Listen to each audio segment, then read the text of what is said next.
Alloh bilan gaplashayotganda, ya'ni u joy namozini ustida qalbda boshqa narsa bo'lsa qanday yomon, to'g'rimi? Endi shuni aksi bo'lsa-chi, boshqa ishlar bilan band bo'lganda ham qalbda Alloh bo'lsa qanday yaxshi.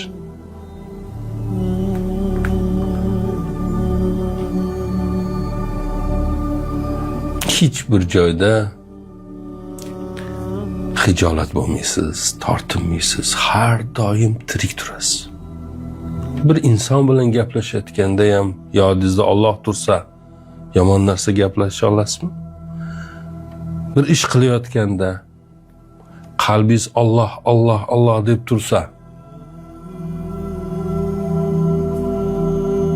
u ishni sifatsiz qila olasizmi?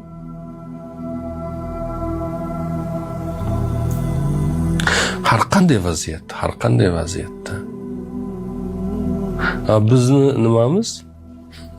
Alloh deydigan joyda ham boshqa narsalarni o'ylab o'tiramiz-da endi.